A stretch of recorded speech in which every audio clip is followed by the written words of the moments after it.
Time now for Michigan's #1 outdoor radio show, Mike Avery's Outdoor Magazine. Outdoor Magazine is brought to you by Jay Sporting Goods, the Yider Insurance Group, Angler Quest Pontoons and Polarcraft Boats, The Forward Corporation, Primal Tree Stands, Shadow Hunter Blinds, Security Credit Union, Garber Chevrolet, and by Michigan Brand Meats. Now, here's Mike Avery.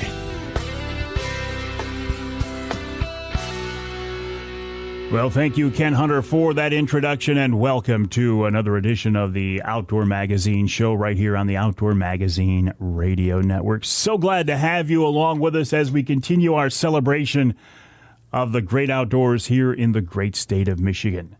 My name is Mike Avery, also known as the Big Guy, and so glad to have you along with us. This is such a wonderful time of year. Yes, the month of Rocktober is starting to draw to a close. How did that happen? How did we already get to Halloween and the end of Rocktober? Time does fly when you're having fun. Right now, the thing that has my attention, and I am so glad to be back embracing this world of deer hunting. I had struggled with this for the last few years and struggled with it for the wrong reasons, and maybe I'll talk about that here in just a minute. But I am so excited right now that the whitetail rut is either kicking off or in full swing, however you want to describe it. But there is no doubt, if you have been in the whitetail woods or driving down the road observing what happens in the woods right now, that the rut is heating off. What is the rut, you might say? The rut is, it's basically the whitetail breeding season. It's a time of year when the testosterone level in the bucks raises. You can see their necks. Their necks swell up. They start chasing does all around. If you put a buck down, you'll notice he has a certain smell to him. And I feel sorry for the does this time of year because they get run all over the place. It seems like they never get to rest. They're always getting chased around. But you can see it. You can see it in the whitetail behavior. You can see it in the scrapes, in the rubs. People say, what's a scrape? What is a rub? And they get this confused. Oh, I saw a scrape on a tree the other day. No, you didn't. You saw a rub on a tree. The rubs are on the trees. The scrapes are on the ground. And it's kind of a minor thing, but it's like, there's no such thing as a blind, a tree blind. No, it's a tree stand. If you can stand on it, it's a stand. If you can get in it, it's a blind. But minor detail. But the rut is indeed kicking up, and it's not unexpected. People usually say Halloween is the unofficial kickoff of the whitetail rut. A lot of that depends on moon phase and such, which I don't pretend to understand. And to be honest with you, I don't really care. I'm not at that level, and probably never will be again, where I start thinking about the super moons and blue moons and moon phases. The only thing I think about it with a moon is I don't like to hunt big game on a full moon, period. Beyond that, I don't get too worked up about it. But Halloween, those last few days of October, the first 2 weeks of November, if you can be in the whitetail woods from now for the next couple of weeks, I would encourage you to get out there. Because those big bucks that you maybe only saw during the summertime out in the bean fields and they've disappeared now, you have a better chance here in the next 2 weeks of seeing them on their feet during daylight hours than any other time of the year during the hunting season. So get out there and enjoy it. I've been out, have not seen a big buck yet, haven't seen one that I want to shoot. I've seen some small bucks. But that could all change, right? My dad used to say the thing about deer hunting is all you need is the right 30 seconds. You just have to be in the woods at the right time, in the right place with the right animal walking by, and you can go from absolute boredom to the most exciting day hunting of your life. And it can happen in the blink of an eye, literally. You might be blinking your eyes trying to stay awake. And then you hear, crunch, crunch, crunch, crunch, crunch. And here comes a doe wandering by or jogging by or running by with a beautiful buck right on her tail. Now, stopping that buck can sometimes be a challenge, right? Because they've got other things on their mind and they don't want to stop in front of you and turn broadside and quarter away at 20 yards.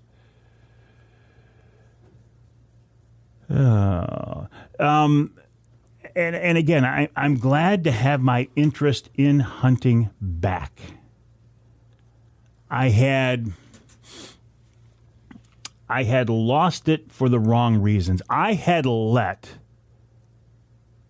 the baloney of social media get to me. And I shouldn't have done that. And this is something I fight all the time. And you might say, well, why even let it bother you? Because my job as a broadcaster, my primary job is to do a radio show. Now on 32 stations across the state, by the way, more on that coming up. That's my job. My secondary job is as a podcaster, and I do several of those. And as part of my overall job, it's to be very much involved in social media. By meaning, I post a lot of pictures, I post a lot of posts, a lot of comments, a lot of video, and I do a lot of live streaming as well. So I have to be on social media to reach people and to get the message about and to promote hunting and fishing and encourage others to get involved. So I have to use that media outlet because it's too pervasive, it reaches too many people, it's free, and I would be a poor businessman and a fool not to take advantage of it. So I am forced to be involved in social media. And I say forced because as much of a positive force as social media is, it brings out the worst in people. It brings out the absolute idiocy in people often. And I've seen that too many times. And I got in too many negative conversations over deer hunting that it just soured me. It soured me to a part of my life that was so important for many years. I grew up deer hunting. I grew up not understanding whitetail behavior or movement or scrapes or rubs or anything else, but I grew up looking forward to November 15th, sitting out on a stump wearing blaze orange or maybe even red when I was a kid. I don't remember. And I let the online junk ruin my joy. And I have just decided to take that back over. The junk is still there. We had a post this last week, more on this whole feral cat situation. If you were with me a couple of weeks ago, you know that MUCC, Michigan United Conservation Clubs, in their annual convention, voted to pass a resolution that would make feral cats an invasive species. Now, what does that do? Invasive species means you can shoot them at any time without a license any time of year.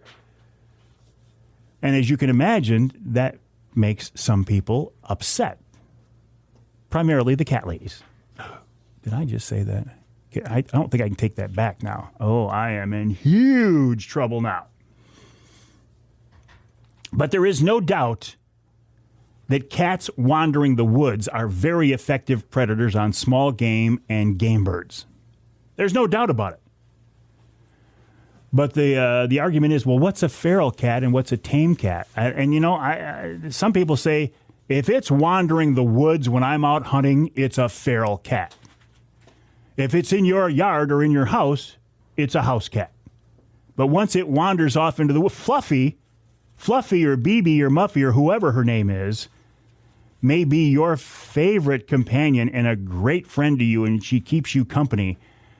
But if you let her wander out at night and she goes out hunting, she then becomes a predator. Very effective predator. Anyway, I posted video on the Facebook page of a guy who was out hunting and he had a deer in front of him and a cat wandered through and it kind of scared the deer and nothing happened.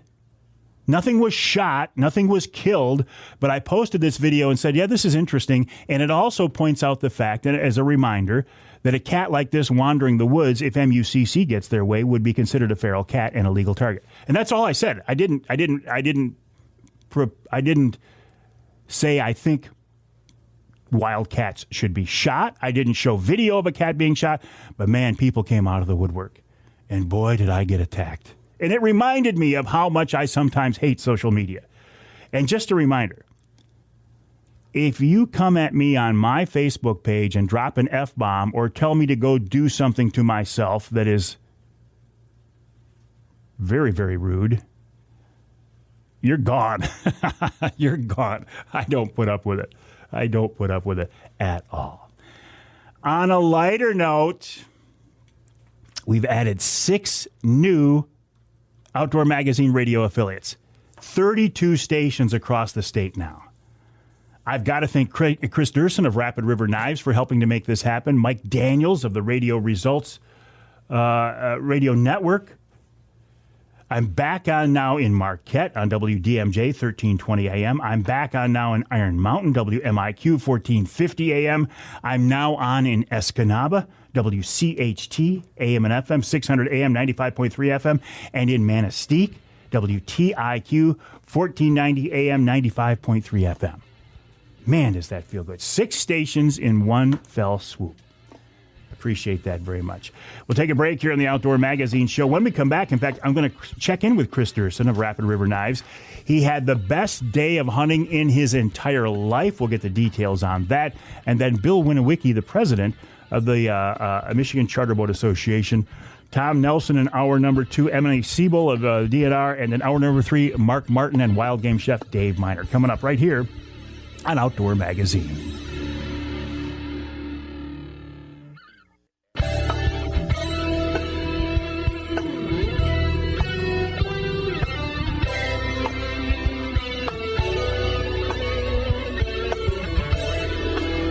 You can hear the Outdoor Magazine Show in Alpena on WZTK, that's 105.7 FM.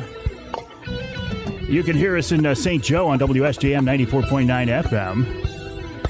And as I was saying before the break, you can hear us now once again in Marquette on WDMJ 1320 AM. That makes me so happy to be back on. 6 stations in the UP we've picked up this week, and very, very glad to have that happen. This segment of Outdoor Magazine is brought to you by VersaSkins. VersaSkins, a Michigan-based, family-owned company. You know I love that.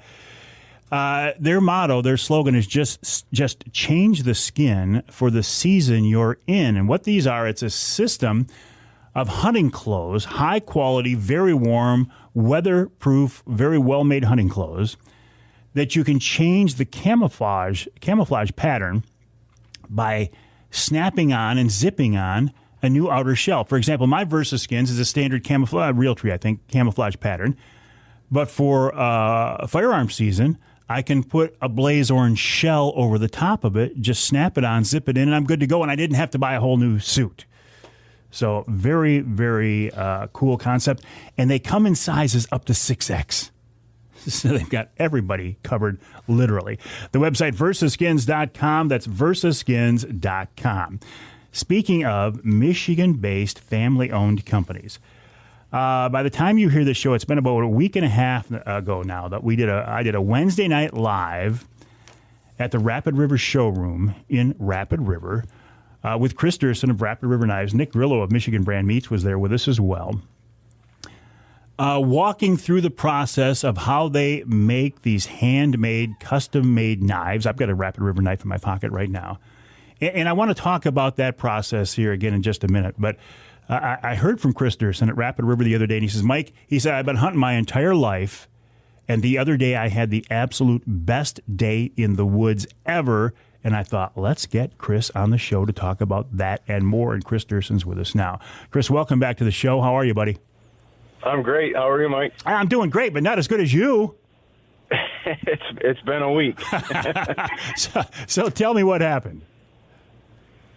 Well, so I had a bear permit that I drew, for the third season this year, and the bait's pretty much cut off for the last 2-3 weeks. The bears just quit hitting them, and I figured the season was over, so I kind of chalked it up for a loss. And a buddy called me Sunday night and said, "Hey, we got a camera of a big one, or a picture of a big one on camera.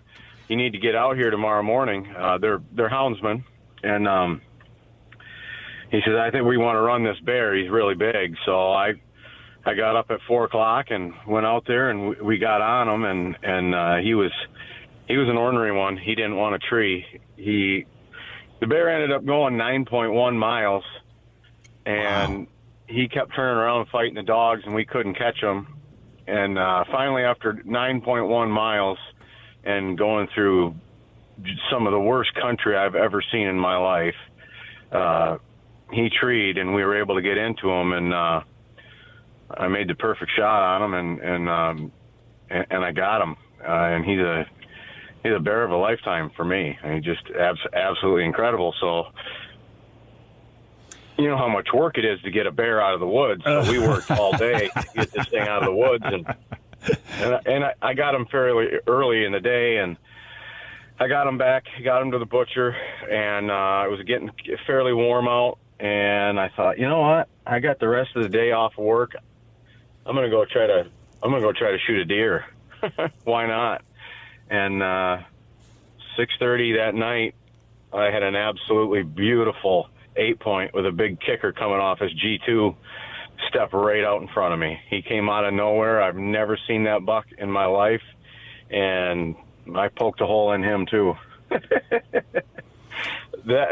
So I thought I made an excellent shot on the deer, and I let him go for 30 to 45 minutes.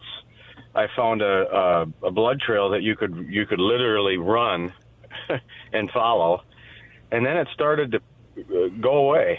And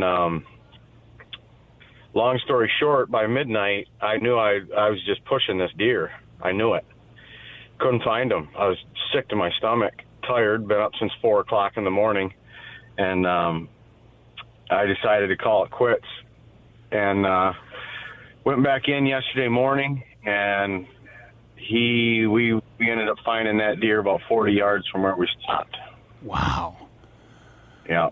So a trophy bear and a trophy buck in the same day. Same day. Yeah. Literally shot them 4.5 hours apart. Within 4.5 hours, I had shot both of them. Wow. So you are convinced, looking back on it, you were pushing that buck, and as soon as you backed out of there, he bedded down? Is that what you think happened? I know. Yeah, and at first I thought I had lung blood because there were air bubbles in it, and it had all the trademark signs of a lung shot, and there was just a tremendous amount of blood to follow. But this deer just would not stop, and I you know, after tracking it for 4 hours, I'm thinking this is something. It's just wrong. Something's wrong. I gotta back off, and I should have stopped 2 hours earlier. I know better, and I didn't. But you know, I decided to back off about midnight for a couple of reasons. A, I knew we were pushing them, and B, none of us could walk anymore because between the bear and the deer, you know, we're talking 10 to 12 miles of walking through the woods in that short time period. So, but yeah, yesterday morning went out and got him. He was 45, maybe 50 yards from where we tied the ribbon. Wow. You know, you talk about, tracking him that night, going after him that night and making a mistake. But Kris, we've all done that. We've all done that. When we look back on it, say, you know what? I know better. I knew better than to do that. But at the time, the adrenaline's pumping. You think he's going to be right up there over the next deadfall. So I get it. Well, and that's just it. I mean, there was just so much blood that I thought he is going to be on the other side of that next log. I mean, you know, it was just unbelievable. And so I thought, and with the amount of predators we have, and while we were out there, we're hearing the wolves and the coyote. I mean, we're hearing them while we're tracking. And I thought, I mean, you know, if I don't get this thing tonight, he's not going to, you know, the meat's going to be bad, or they're going to tear him apart in the middle of the night. And luckily they didn't. I should have stopped tracking that deer 2 hours before I did. I should have stopped. And I know that, but... Yeah, you mentioned predators. Here in the lower, we have a terrible problem with coyotes, and it's not uncommon at all if you put an animal down and can't find it that night to come out the next morning, and the coyotes have worked it over pretty good. But we don't have to worry about wolves. That's a whole different ballgame there. Yeah, I was really, I'm shocked that deer hadn't been just pulled apart. I cannot believe it, because I mean, they're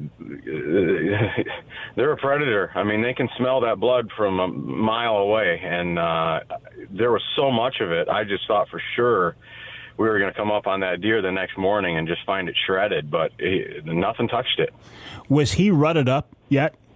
His neck is huge, and yeah, he smelled. His glands in the back on his legs were he's definitely in rut. I mean, there's definitely a lot of pre-rut sign there, but his neck is huge. Yeah. I know you haven't aged him, but looking at the picture, what was he, 3.5? He's a 3.5-year-old buck, yeah. Beautiful. Yeah.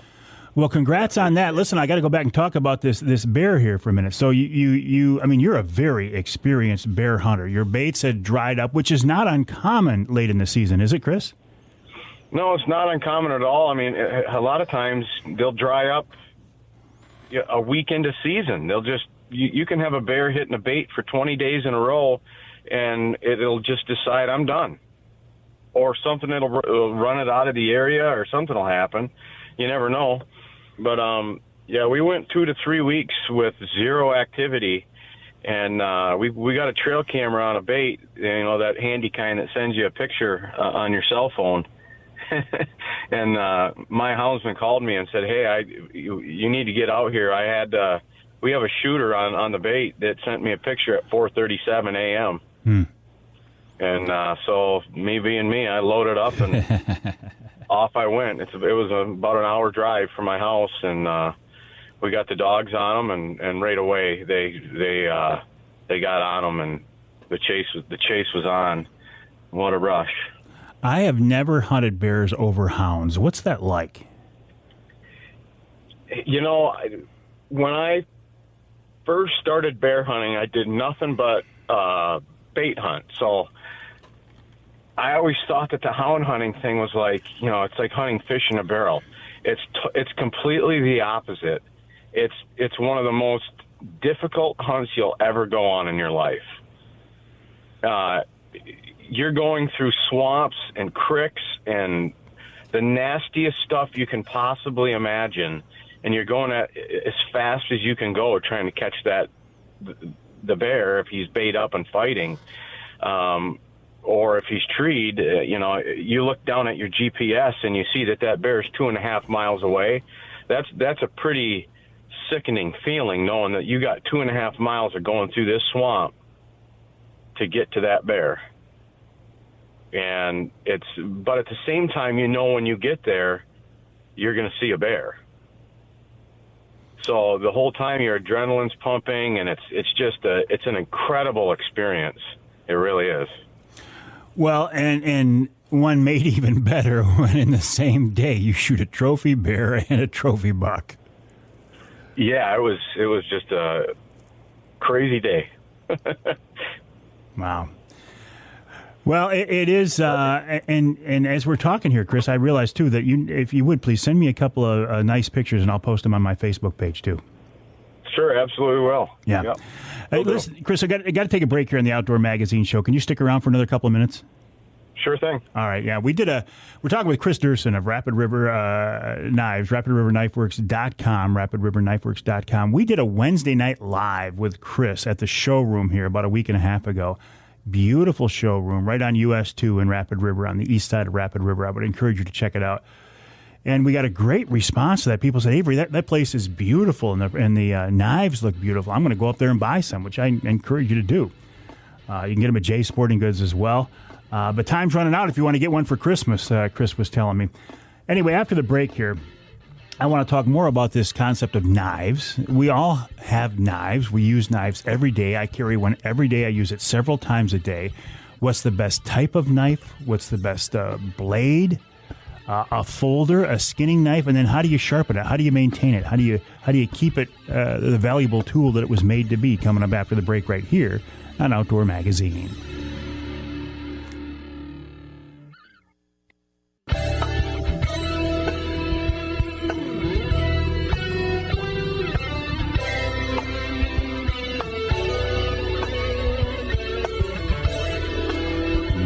hear the Outdoor Magazine show in Battle Creek on WBCK 95.3 FM. You can hear us in Flint on Sports Extra 1330 WTRX. And you can hear us north of the bridge in the Sioux on ESPN 1400 WKNW. This segment of Outdoor Magazine brought to you by the Linwood Beach Marina and Campground. Linwood Beach can be your year-round Saginaw Bay fishing destination and your Mid-Michigan Tracker and Angler Quest headquarters. For more info, check them out online at linwoodbeachmarina.com. That's linwoodbeachmarina.com.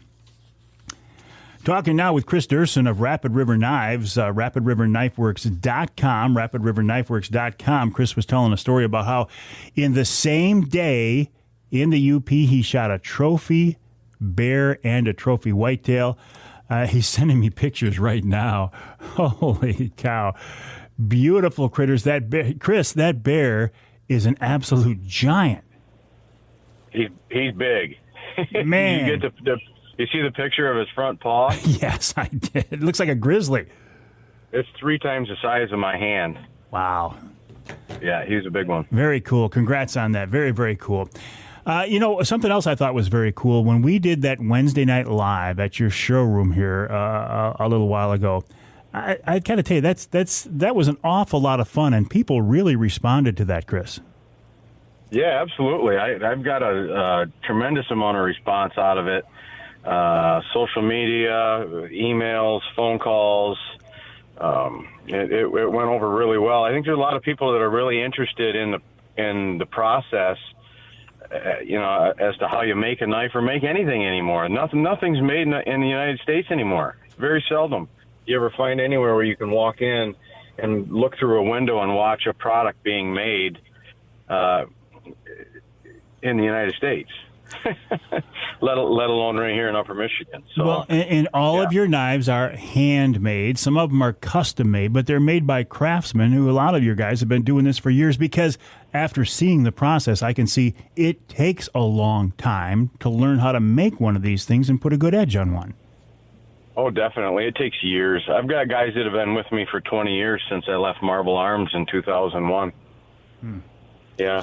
It's very difficult to just, let's say, hire a knife maker. I could take 5 more people right now if I could get them, but it might take 6 months to a year to train somebody to just how to shape a handle, to make the handle right. And then grinding the blade is a totally different issue.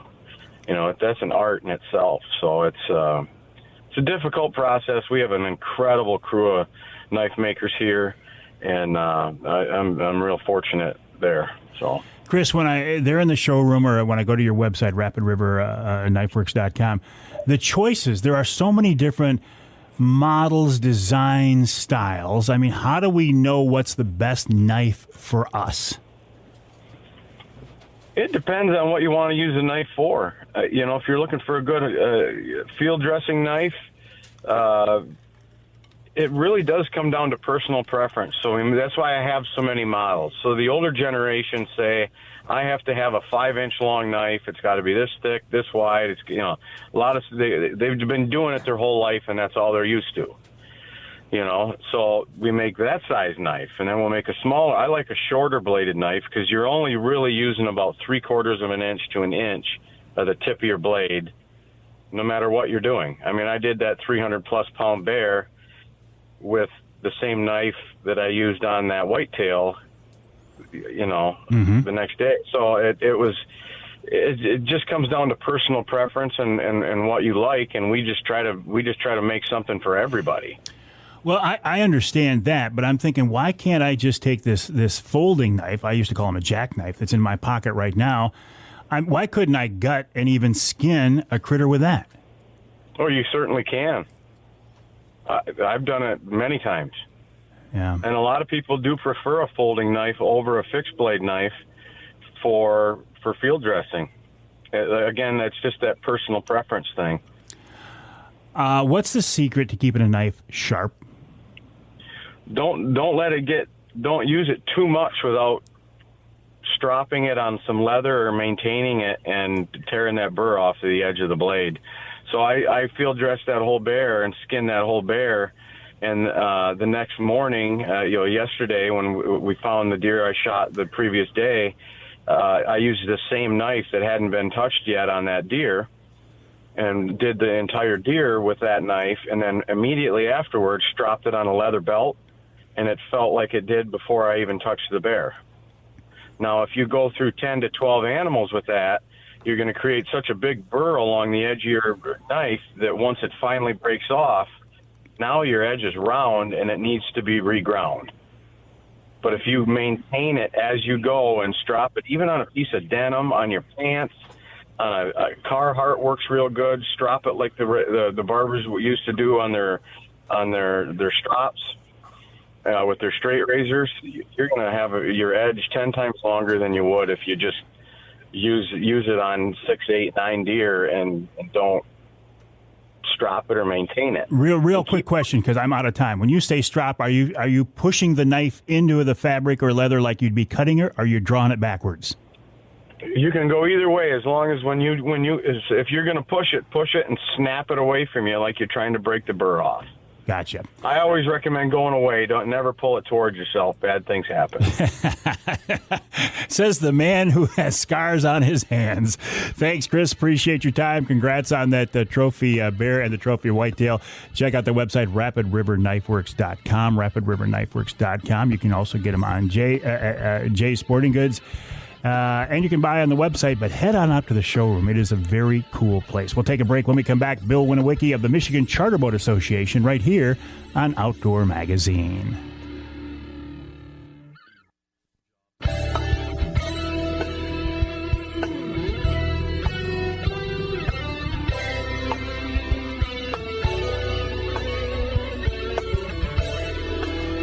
You can hear the Outdoor Magazine show in Escanaba on WCHT. That's 600 AM, 95.3 FM. You can hear us in Port Huron, WPHM, 1380 AM. And in Holland on WHTC, again, AM and FM, 1450 AM, 99.7 FM. This segment of Outdoor Magazine is brought to you by Boning Archery, another Michigan-based company, and you know how much I love that. A leader in the archery industry since 1946. That means they are celebrating their 75th anniversary. 75 years of innovating new designs, new products, coming up with great gear for target archers and bow hunters as well. 3/4 of a century, and you know what? They are not done yet. Check them out online at boning.com. That's BOHNING.com. Boning.com. While you're online, please check out my website, MikeAveryOutdoors.com, and then head on over to MichiganCharterBoats.com. MichiganCharterBoats.com is the website of the Michigan Charter Boat Association. I am a member of the Michigan Charter Boat Association. The leader of that group, the president, is Bill Winowiecki, and he's with us now on the Outdoor Magazine phone line. Bill, welcome back. How are you? Great. Hey, listen, I was hoping to make your annual meeting there in Bay City, but I was down in Ohio on a bow hunt, couldn't make it. What did I miss? Any big news come out of that event? Well, Mike, we did a clever little thing called a roundtable discussion. I had Jim Francis from Lake Erie and Lake Sinclair, and then I had Randy Claremont from Lake Huron, and I had Jay Wesley from Lake Michigan, and we had Jim Dexter there. And we let everybody speak about their basins, and then we had a nice roundtable discussion with question and answers about all the lakes. And we actually used up the time before we could get all the questions in. It was we're going to have it playing on the website, MUCC, our not MUCC, but MichiganCharterBoats.com. Yeah. Sea Grant taped it. I don't know when they're going to post it. I just saw the copy of the tape yesterday. So, well, that would be interesting when you got the DNR people in charge of those areas, and then you got the charter boat people who make a living on those areas, and a chance to talk back and forth. That would be interesting. Yes, it is. Like I say, for anybody, I mean, anything probably wrong with your fishing area? I mean, those questions were probably asked, and you could probably get the answers off that tape. Did for example, the topic of Lake Michigan king salmon plants, did that come up? Yes, it did. I sit on the Citizens Advisory Committee for Lake Michigan, and I was also on the advisory committee. We were talking about increasing the plants next year, but from what I hear, the Lake Committee, which consists of Wisconsin, Indiana, Illinois, and Michigan, has decided that we want to hold off on putting any more plants in until 2023, I guess. Jim Dexter was pretty firm on that, and he said after 2023 we're going to increase the plants and up to possibly 1 million king salmon. So, wow. You guys had quite a season there on Lake Michigan, though, didn't you? I mean, you got a new state record. That was very cool, but numbers overall were pretty good, huh? Yeah, I caught more salmon this year than I caught the last 2 years together. There's a lot playing into this salmon fishery, and I think the high water, the record high water we had in the Great Lakes, produced a lot of nutrients, even though it did a lot of damage on the shores. And we also had some good alewife and good salmon reproduction. I mean, there is a lot of small king salmon out there up here in the northern part of the lake around the Manitou Islands. I mean, there was bunches of small salmon in that 15 to 18 inch range. We tried to not target them, but so they would grow. Sure. But I mean, there's some numbers out there, I think, now. Bill, final question for you, and I don't know if you can answer this or not because I know there are certain constraints around this whole thing, but a lot of people are very interested in the status of the consent decree negotiations with the tribes. Can you tell us anything at all? It's pretty tough to say anything, Mike. We've been at this 2 years and 2 months.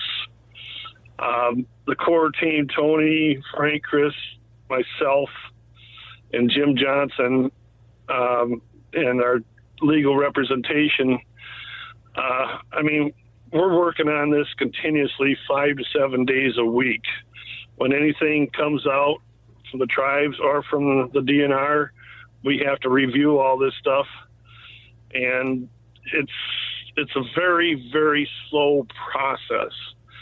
The other side thing we got to think about is we need to stay in the room. This is a court case. The general public cannot be involved. We have to have legal counsel. And being the COVID thing, we're having a hard time raising money to pay for our legal counsel. And I mean, any donations to the Coalition to Protect Michigan Resources would really... Bill, listen, I got to let you go because we are out of time. Would you text me a link of where to donate, and I'll post it on my Facebook page. Bill Winowiecki of the Michigan Charter Boat Association, MichiganCharterBoats.com. We'll take a break for the top of the hour. Tom Nelson coming up in hour number 2.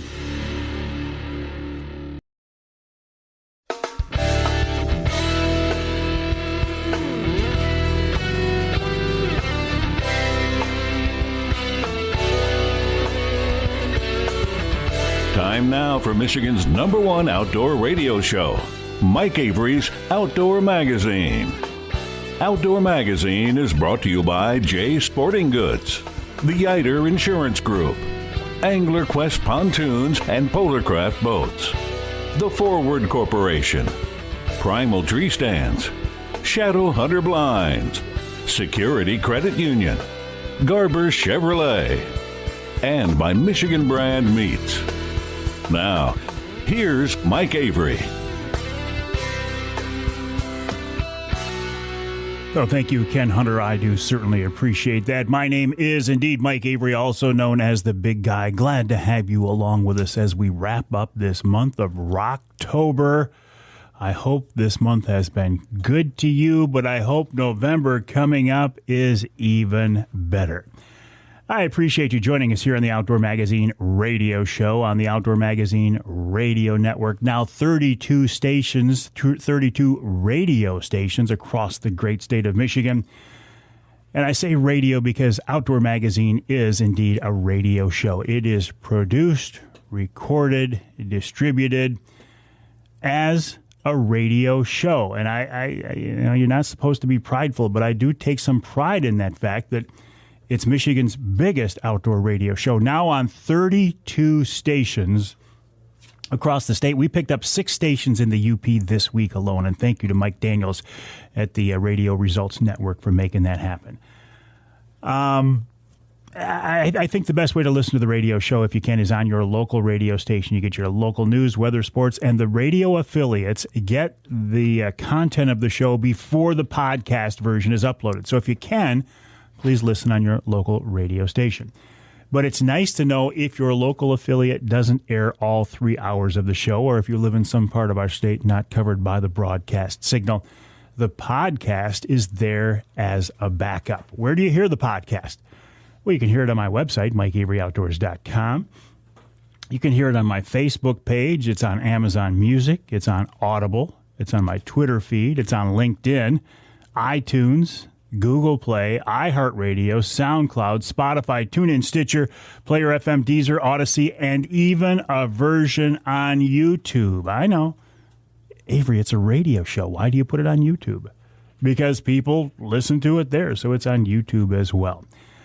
I also produce podcasts for several companies, Jay's Offshore Tackle, Angler Quest Boats, Polar Craft, Shadow Hunter Blinds, Michigan United Conservation Clubs.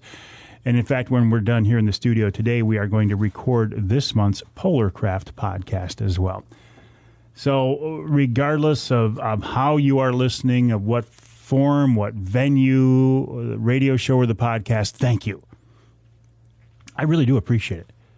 I've been doing this for 40 years now, and I wouldn't have been able to survive in the broadcast world and the last 35 years in the outdoor broadcast world without your support. And I am blessed to have that, and I thank you so very, very much.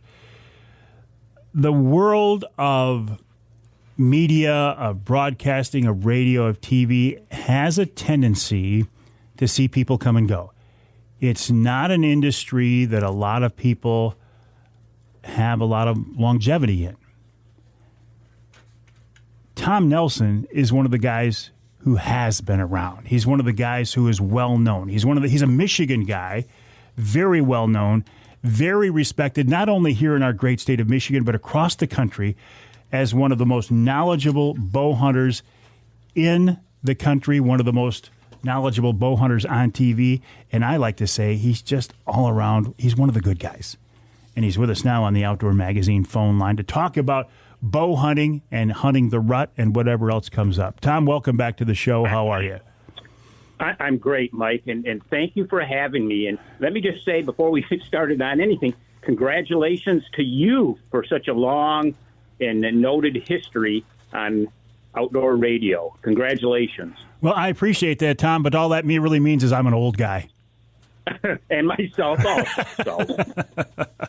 Listen, tell me about your show. I mean, you've been around, man, maybe one of the longest running bow hunting only shows on the air?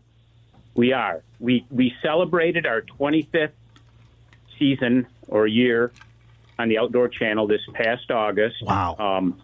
And I all I can say is I don't know where the time has gone. I mean, it just seems like a blur. But it's been a great ride, Mike. I feel very blessed. I'm humbled that it lasted this long. You know, and it's like I said, it's been marvelous. But met some great people, and it's been great fun. Still is. Well, and I'm glad to hear that. As long as it's fun, that's what matters. I played around in that world just enough time to know that the world of outdoor television is not easy. I mean, goodness knows, it's hard enough to get a big buck in front of you and then to get it all on camera, all on tape, or that's an old term or whatever. But, man, things don't always come together, do they? No. I could write a book. I'm telling you, I could write a book on all the mishaps that have taken place in these 25 years of filming hunts. And a great many of them are because, you've got a cameraman with you, extra movement, extra scent. The cameraman moves at the wrong time, steps on a twig. Again, I could go on for hours recalling stories, that mishaps because of the extra people, the cameraman, etc. But I also have to remind myself, heck, I wouldn't be on a lot of these hunts if it wasn't for the TV show. So but it's been interesting. And again, I feel very blessed. Do you ever have a situation where you have wanted a buck so bad and the camera guy says, no, and you say, you know what, I want to shoot this buck so bad, I'm taking him anyway? Yeah, I have never done it, but I've hunted a couple bucks that I told my cameraman at the time, my videographer, I said, because I should back up a little bit, as you know, because you were doing TV for a bit, you have 15, 20 minutes in the morning and in the evening that you can still see plenty good to shoot your bow and shoot an animal if it presented a opportunity. But camera light isn't the same, and you lose, again, 15, 20 minutes every evening, that the camera guy goes, hey, I'm done, I'm out of light. And you're like, holy cow, it's prime time, or here comes a buck or a bull. And I vividly remember a big Montana bull elk that I was calling, finally had him. He came in, and my cameraman's over the shoulder, and I'm at full draw, and he's like, I'm out of light. I'm done. And the bull's there 25 yards, and I had to let up. I mean, oh, my gosh, it still haunts me to this day, Mike. But going back to the deer situation, I have yet to pull the trigger on a deer that we were actually, out on assignment filming someplace and went ahead and shot it anyhow. I just have to remind myself, you know what? I'm here to produce a TV show. This is going to do nobody any good. So, but we hunted a couple different bucks. Again, I'm back. One in Kansas that comes to mind that I told my videographer, if that buck comes by and you're out of light, I'm going to tell you right now, I'm going to shoot him. He was a true giant. We never did get him, but that's one deer I definitely would have pulled the trigger on, and I would have probably made some people upset, but I would have still done it. He was just a monster buck, and I'm a bow hunter at heart. So, do you? And speaking of that, do you ever get a chance just to go out for fun without a camera over your shoulder? Great question, Mike, and I appreciate you asking that. The answer is yes. When numerous times, and my wife will back me up 100%, I've gotten home on let's say Sunday night after being gone all week bow hunting someplace. That following morning, I'm in a tree stand on our place bow hunting. I mean, I've got a little lull right now where I'm in Michigan, and before I leave again next week, and I hunted every day since I've been home without a camera. I enjoy that solitude. Bow hunting, it's one of those sports that, you don't want to be in a crowd. It's not like you're goose hunting or something. So I like the time, and I really appreciate that I get to hunt on my own property and match with whitetails right here at home. That's nice. And I was saying in the first hour of the show, if you are interested in deer hunting at all, these next 2 weeks are really the time to be out there, aren't they? Oh, boy, absolutely. Mike, I would forego the whole month of October for the opportunity to just hunt the first 2 weeks of both, of November. No question, absolutely. Do the tactics change? I mean, I guess my question is, how do we hunt the rut, Tom? Yeah, that's, again, great question. October is always interesting, and, the deer are still in their summer habits, and you can tag a good buck in October. It happens all the time. I've done it numerous times myself, but it's just different. Luck comes into play a little bit more, and and you're just hunting travel routes and bottlenecks and food sources, etc. But when on which I'm already seeing lots of this chase period pre-rut activity, when this time of year, you can throw everything out the window. You can kill a buck at noon, sitting on a fence row with a chisel plow field on either side of you this time of year. Things happen. I saw a buck yesterday at 12:30 in the afternoon when I was driving home that was just out cutting cross country in a picked bean field, wide open, 12:30 in the afternoon, just going somewhere. And they're searching right now. So yes, my tactics changed drastically. Let's talk about that. I got to take a break here, Tom. Sorry about that. We're talking with Tom Nelson of the American Archer, theamericanarcher.com. And when we come back, we will talk about how to target bucks, how to hunt during the rut, because everything changes. It's a different ball game than it has been most of the month of October.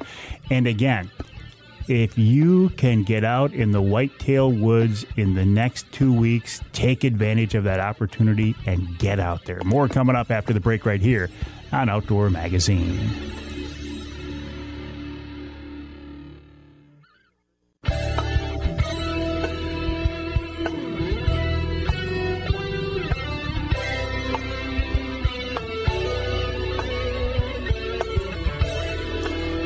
You can hear the Outdoor Magazine show in Caro on WKYO. That's 1360 AM and WIDL 92.1 FM.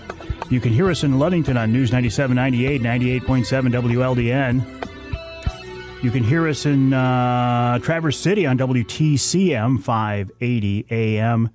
And now you can hear us in Manistee on WTIQ 1490 AM and 95.3 FM. This segment of Outdoor Magazine is brought to you by Reader Landscaping. Reader can take care of your lawn and property because it's your nature and our nurture. Let Reader create an outdoor getaway in your backyard, as they have for me. In fact, the guys from Reader were over the other day.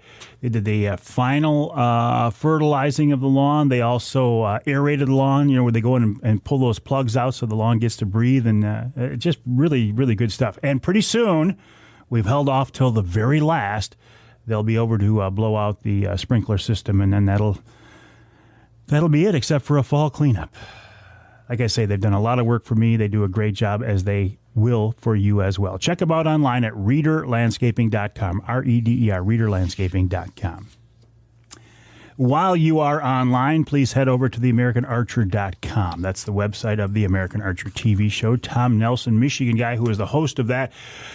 Tom, I got to tell you, on my Facebook page, just the last week, I'm seeing more and more pictures of nice bucks coming in with big smiling faces on the hunters, big smiles on the hunters' faces. And this is something we're going to see more of over these next couple of weeks.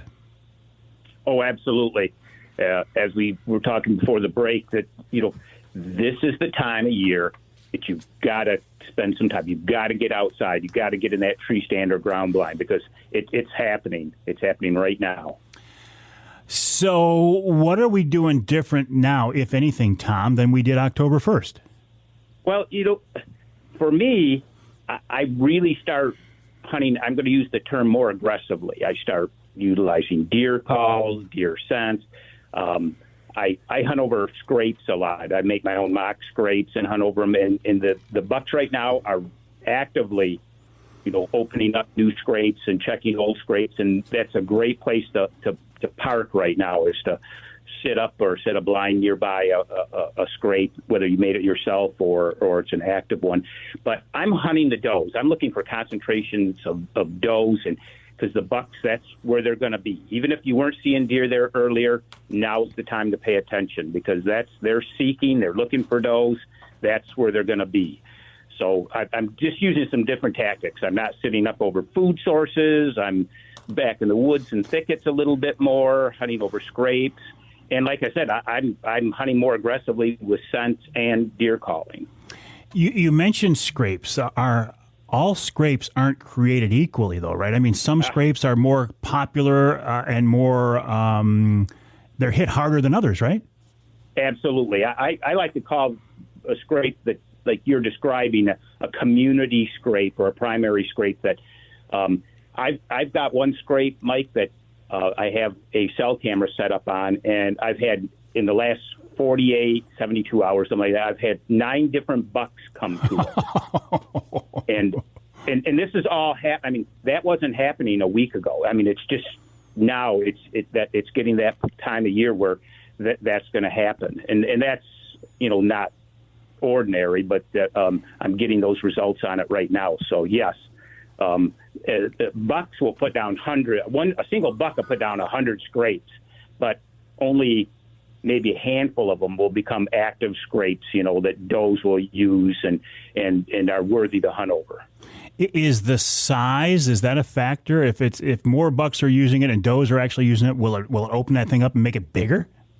Yes, absolutely. And when I say does use it, does usually they're just coming in. I watched one last night. She just came in, stood in it for a bit, and hit the overhanging branch. But yeah. Bucks will come in. They'll enlarge it. They'll scrape off to the side of it and just make it bigger and bigger. And this started out about 2 foot by 2 foot. Now it's the size of a big kitchen table. Ah. And, it's just they're just active on it all the time. And you're getting those transient bucks that are from miles away that are cruising now and coming in and finding and hitting it. And it just, I just get excited talking about this. I mean, it's things are happening. You say bucks from miles away. They will travel that far during the rut, Tom? Oh, absolutely. I shouldn't say just, because this a couple months ago was talking to a deer biologist, and we were talking about that, about a deer's home range and how it quadruples, during the rut. And once they become hard to horn, it gets bigger and bigger. Their core area in the summer is so small, 300-400 acres. Yet this time of year, they might venture out 5 miles, just again, search. It depends on your deer density, of course, and how many does are in the area. But that's not unusual at all.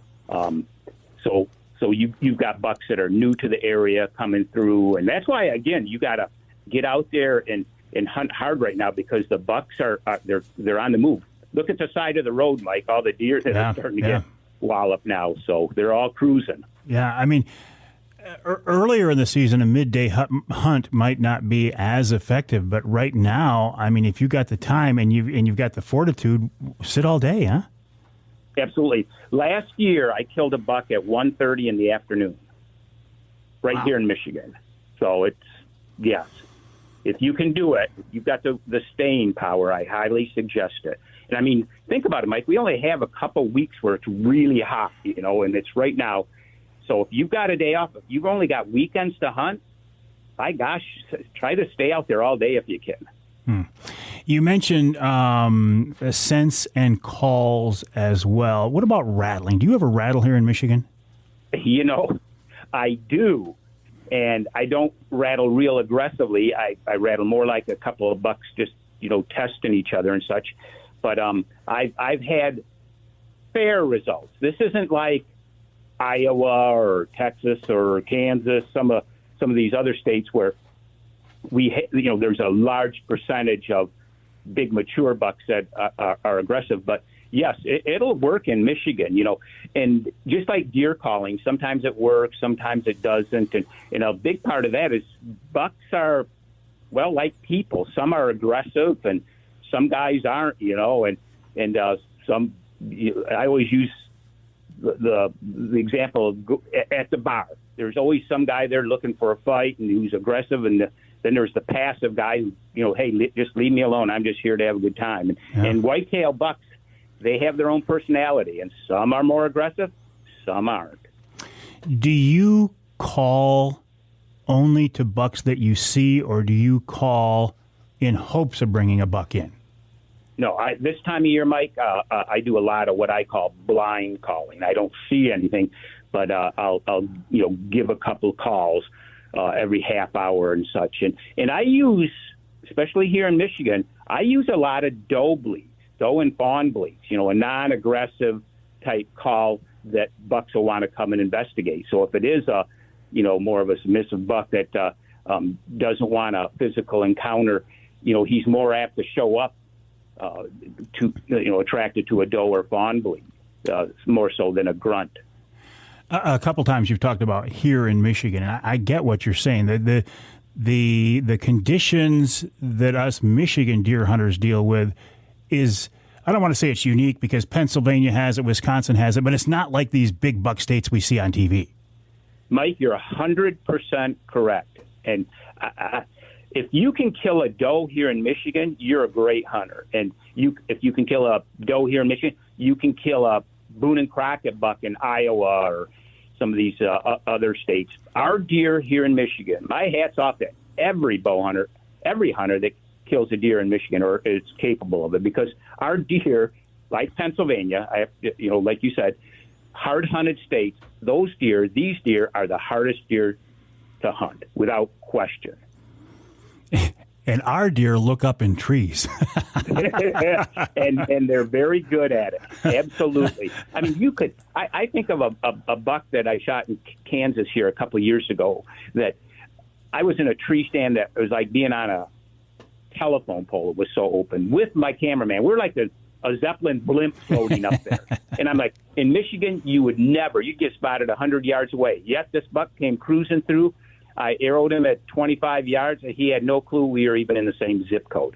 That doesn't happen here in this hard-hunted state. I mean, our deer, so yes, when I talk about our deer, they're tough. Hardest state to kill a whitetail, in my opinion, Michigan, PA, a few states like that, but you're exactly right. And it's not that our bucks won't get big, because we've seen them get big. I think we're seeing more and more big bucks being killed every year, because I think, more guys are holding off and letting them get a little bit bigger. But there's just so many hunters and so much pressure. Yes, sir. Absolutely. The early doe seasons and youth hunt and such, the small game seasons, it doesn't take long for whitetails in general to know, that this influx of hunters and outdoor people, it alerts them, and they know, and they're just hunters, sagey deer, and they just know they're hunter-wise. Unbelievable, but true.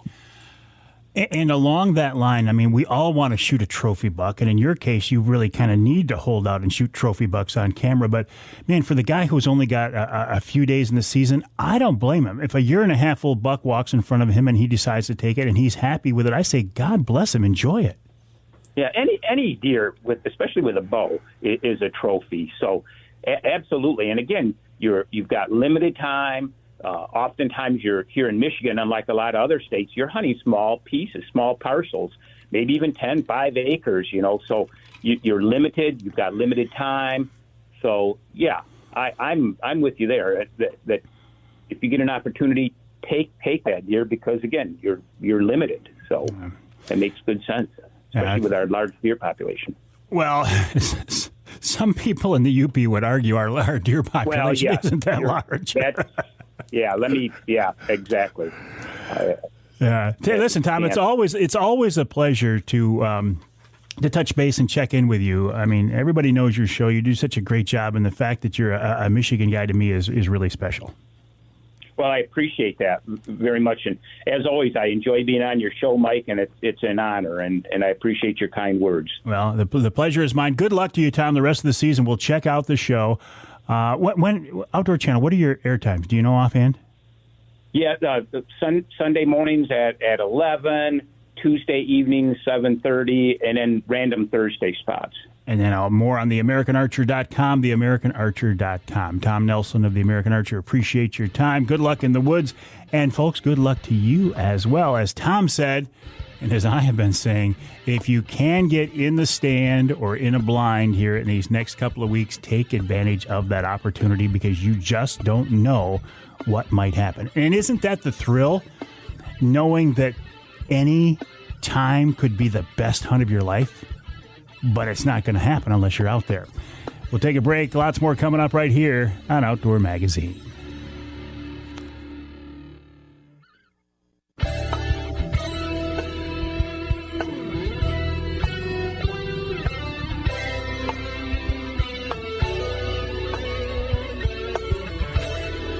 You can hear the Outdoor Magazine show in Sheboygan on Big Country Gold, WCBY, AM and FM. That's 1240 AM and 100.7 FM. And you can hear us in Houghton Lake on the Twister, 92.1 WTWS. This segment of Outdoor Magazine brought to you by MUCC's On the Ground program. OTG is a program to improve habitat for fish and wildlife across the state. For details, check out the Michigan United Conservation Club's website, mucc.org, mucc.org. And a reminder, if you want to save 25% on your MUCC membership, either your renewal or the first time signing up, use the promo code Mike, all caps, MIKE, and save 25% on your already inexpensive MUCC memberships. Yeah, I'm saving you money. Right now, I want to talk with Emily Sewell of the DNR. Emily, nice to have you back on the show. How are you? I am well. Thanks for having me. And the topic this time around is TB. Now, we hear a lot about CWD.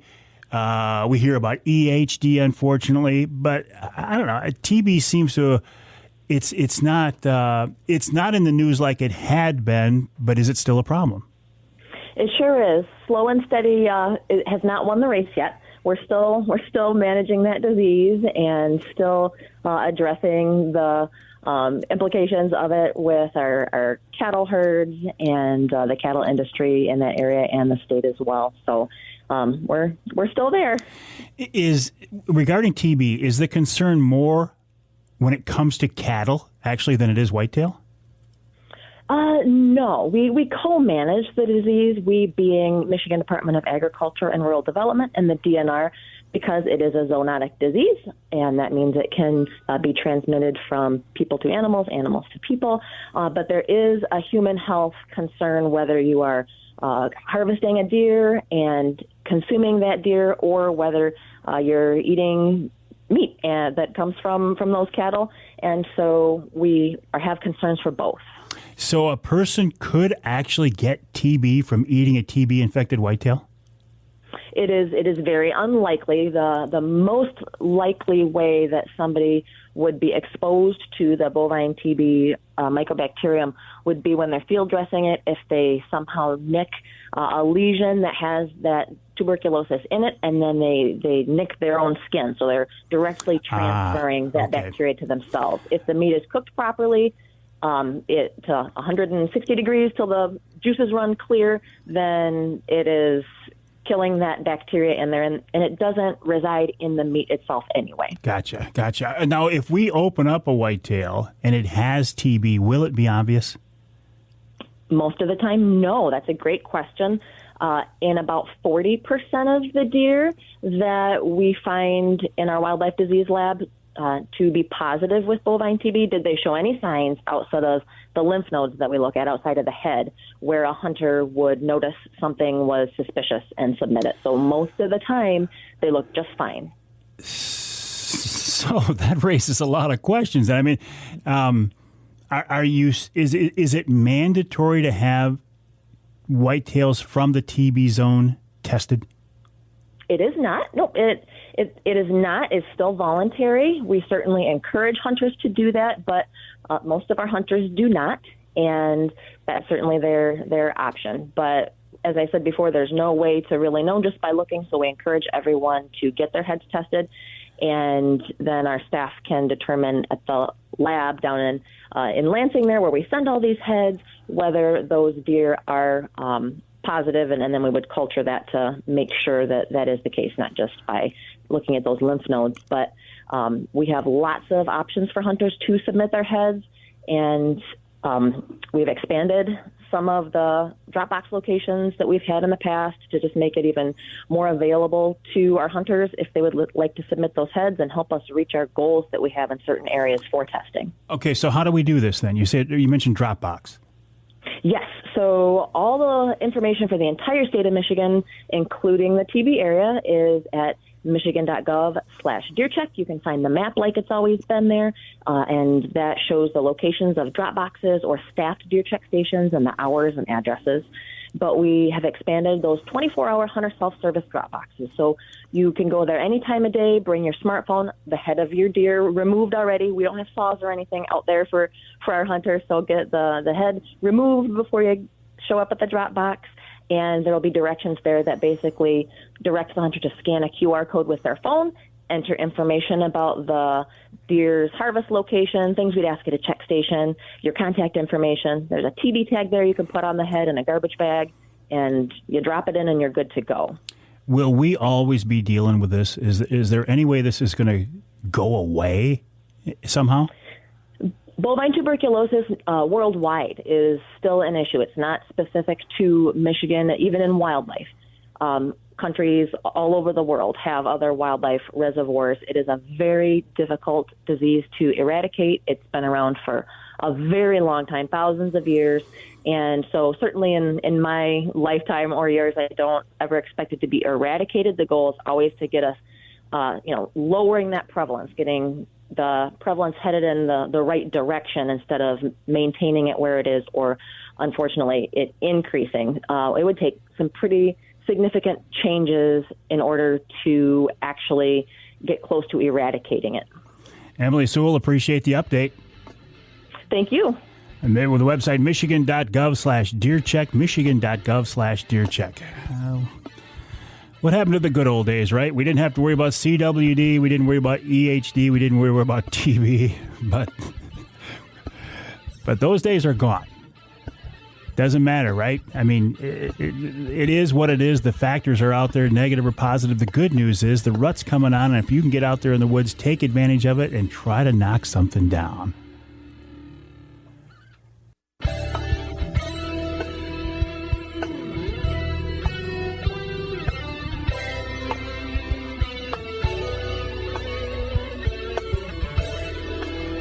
You can hear the Outdoor Magazine show in Houghton Lake on 98.5 WUPS. You can hear us in Lansing on WILS 1320 AM. And you can hear us in Newberry on WNBY 1450 AM. This segment of Outdoor Magazine, actually the Ask Avery segment, is brought to you each week by Security Credit Union. Security Credit Union loves to work with outdoorsmen and women, and they can help you with your next outdoor adventure. Check them out online at securitycu.org. That's securitycu.org. Now, the way the Ask Avery segment works is, this is your chance to get involved in the programming and the content of the show. If there's something you are interested in, something that's been bugging you, something you would like to know, you can direct these questions to me. Something you want me to answer. Or you can use me as a conduit to get these questions to somebody else, maybe somebody in MUCC or DNR that you might not be able to reach that maybe I can. The best way to do this, I think, is to send me an email, mike@mikeaveryoutdoors.com. In fact, somebody sent me a question the other day, and it was not through email, and I forgot to copy it, and I lost track of. There's so many different social media messaging platforms out there these days. So please, if you can, send me an email to mike@mikeaveryoutdoors.com, mike@mikeaveryoutdoors.com. Now, having said that, this week's question came from a social media post. In fact, it was a post I put on Facebook of my buddy Paul Phillips, one of the best extreme long-range shooters in the world, and there's no debating that. That is a fact. And he's a Michigan guy. He was going out deer hunting, and he bought himself a crossbow. He bought himself a Raven crossbow. He was asking me what to get, and I said, well, because he had to get it that night. And he said, well, here's what's in front of me. I said, you can't go wrong with a Raven. So he bought a Raven, he took it out, and he sighted it in. And he sent me some pictures of how, keep in mind, again, this is a world-class extreme long-range firearm shooter. He was talking about this bow, about how pleased he was about the accuracy and how he could hit a target accurately at 100 yards with this thing. And I posted those pictures and immediately got grief because people thought they were saying Paul was going to shoot an animal at 100 yards. So the question is, target range, target accuracy versus effective hunting range. Two completely different scenarios. I don't care if it's a firearm or more so a bow or a crossbow or whatever. Just because you can lay that crossbow on a bench and hit a paper plate size or smaller target consistently at 100 yards, in no way, shape, form, manner, or anything means that you should be out there hunting critters at 100 yards. Or pick your yardage. Pick your yardage. Say, in my case, my Darton, I can, again, at a target, when the target's not moving, 80 yards, nothing. But what do I consider my effective range for the crossbow? I think I'd like to have it 30 yards. Maybe 40 if the animal is relaxed, quartered away, the wind's not blowing hard. I mean, there's all these different factors, all these different variables. So just because you can take something and be accurate on a range, that's your maximum range, your maximum distance, does not equate to your maximum effective hunting distance. And that's going to be different with every, I don't want to call it a weapon, every tool of choice, whether it's a bow, crossbow, recurve, compound, or whatever. Every hunter, based on their ability, their experience, the conditions, the weather conditions, and the status of the animal. We all know that if you have, use a big doe, for example, because they're notoriously squirrely. If she's already stomped the ground and blown at you and she knows you're there, and you try to let an arrow fly on her when she's looking at you, she's going to duck and turn around and turn herself inside out maybe before the arrow ever gets there. If you take that same doe and she's 20 yards away and she's got her head down feeding in the acorns or in a food plot and she hasn't seen you yet and she is as relaxed as a mature doe can get, and she's quartered away, and she puts her foot out and opens up her chest cavity, well, that's a whole different ballgame.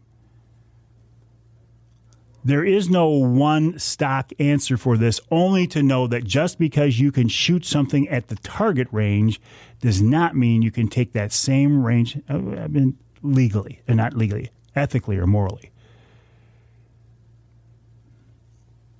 Morals and ethics are an individual thing, but they are something we have to take into account when we're in the woods and on the water. It is not moral or ethical to take a shot beyond the effective range of that weapon with your ability and the conditions that are facing you. Please keep that in mind. And thank you to our friends at Security Credit Union for helping to make each week's Ask Avery segment possible. Check them out online at securitycu.org. That's securitycu.org. We will take a break for the top of the hour. When we come back, Michigan's Mr. Walleye, Mark Martin, will talk about fall fishing. Plus, he's been deer and bear hunting in the Keweenaw as well. And we might talk about deer hunting in the sand dunes as well. Plus, wild game chef Dave Minar. That's all coming up in hour number 3 of this week's Outdoor Magazine.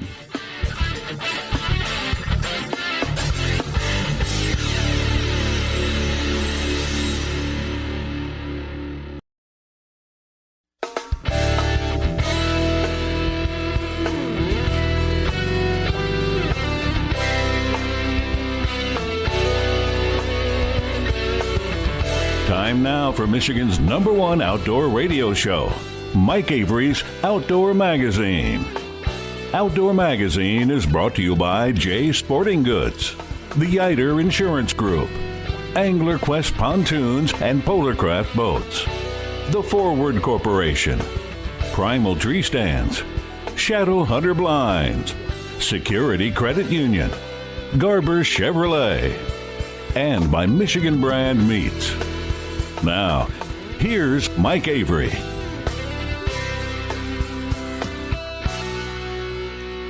Well, thank you, Ken Hunter, for that introduction, and welcome to hour number 3 of this week's Outdoor Magazine show right here on the Outdoor Magazine Radio Network. So glad to have you along with us, and so happy to be able to announce the addition of 6 new stations starting this weekend, all of them in the UP. Thank you to Mike Daniels at the Radio Results Network. Back on in Iron Mountain, WMIQ, WDMJ 1320 AM.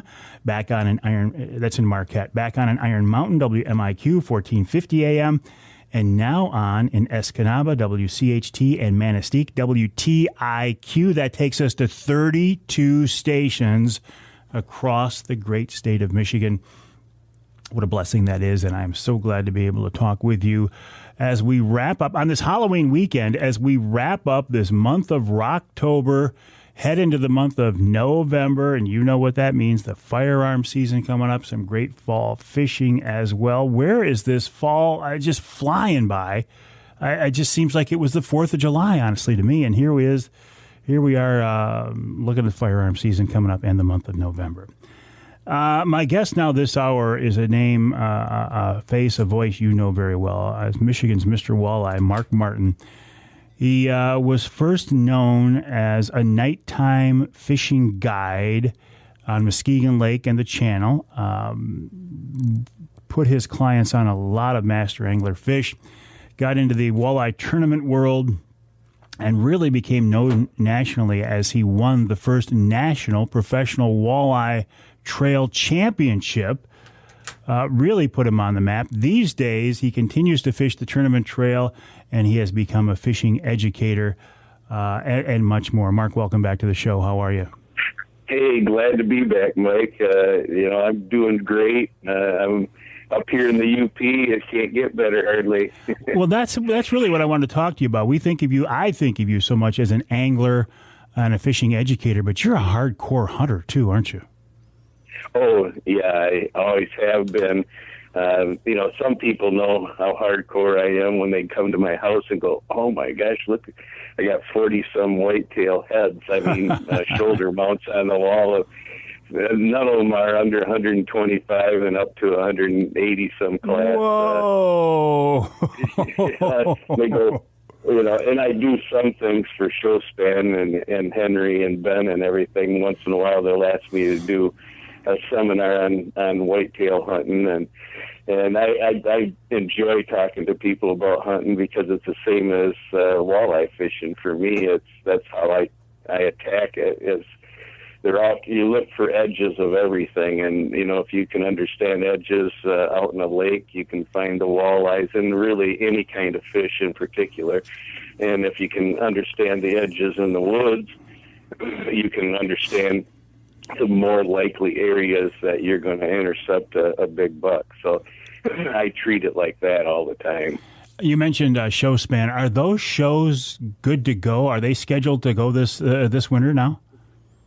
Yeah, for right now they are. I just talked to Ben, and he informed me to mark off my calendar at Novi and Outdoorama and Grand Rapids. So wonderful. It's that, so that is wonderful because it's been 2 years, and it's definitely been hard on them. Yeah. And it's hard on everybody else not being able to go to these shows because the outdoors people, that's their time to go find out the latest and greatest and newest and listen to the people that are doing it to get new information to take with them out in the woods or on the lake. So I'm glad they're doing it, Yeah, I am as well. Listen, you said you're in the Keweenaw. I'm sure you're doing some fishing, but you're also hunting up there too, aren't you? Yep. I finished up my bear hunting last night with two little cubs and a mama and a great big huge fisher. And the night before, I had a 150-pound boar in there with one mama and one little one. And I was thinking, but I've been after this 400-pound plus one for 2 years now, and I've seen them on camera numerous times, and you can't shoot the big one if you shoot the little one first, And I always keep that in mind because otherwise I wouldn't have 40-some whitetail trophies on the wall if I just took a good one every time. Yeah. Did you ever see that big bear this season? I seen him on my camera, so I knew he was coming in during daylight, and every time I came, he didn't come in the daylight. But the days I didn't come, I'd not every day, but I seen him often enough that even here at the end, I knew I had the opportunity because he was still there. It's hard to keep a bait active during the daytime in that third season, isn't it? Oh yeah, because you got the dog hunters and they're just running wild. Right now they're not so much, but yeah, it's really, really hard. And thank goodness I'm somewhat remote, but not that. You can't get away from them dogs because they got a nose and they get on to a bear and they're wherever that bear goes. So you can't blame the dogs or whatever. But yeah, it's difficult, Mike. So you did not take a bear this season then? Nope, I didn't take a bear. I could have, but like I say, my heart set on that 400 pounder. And as long as I seen him coming in, it was sporadic, but I knew he was there enough that if I just waited, and you're probably there today right now. Oh, sure, because you're not. The season's over. Let's go. Listen, that far north, forgive my ignorance here, but when do the bears start to den up? Is that late October, November, or when do they do that? In November. Well, usually it would be sometimes not by now because the weather. Well, we just had our first cold below freezing today or this morning. So, I mean, that they're not even getting ready. I mean, I'm not kidding you, Mike. I had guys, my friends, come up here, and they looked at my chips in my camera. And then this is no lie. This is absolutely no lie. For 12 to 15 hours straight, there were bears on there. It was taking pictures 1 minute apart, except for one day or one night, 2 20-minute periods where there wasn't something. But they figured, I don't know, they figured I had a minimum of 6 bear, if not way more than that, to keep that thing 12 to 15 hours straight. You don't even see when people deer bait. They said I got it out there all night long, and every periodically here comes one, and then I see it, But he goes, look at this! It's every minute you got a bear on this thing for 12 hours today, 15 hours when they actually were there until 8:30 in the morning, which is unbelievable. I've never seen bear in the morning very often. That's got to be a lot of work to keep a bait like that going. Oh yeah, because you got a long ways to walk. It keeps me in shape for my age. That's what I just told myself. I'm doing instead of lifting weights and going to the gym, I go out to the woods and carry 2 5-gallon pails of bait for a couple miles every day. I love the way you put it, keeps you in shape for your age, because you get to a point where being in shape is not like it was when we were 30, put it that way. No, we're always in shape. That's for sure. Hey, are you doing any, have you or will you be now doing some deer hunting while you're up there?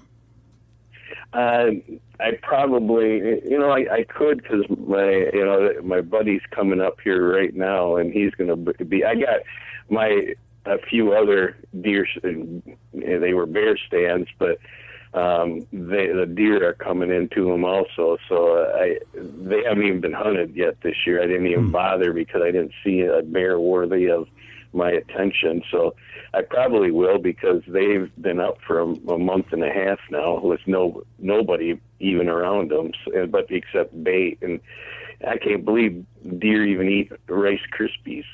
Do they? Do they really? Well, they are pretty good. I mean, anything that doesn't eat a Rice Krispie is making a mistake right there.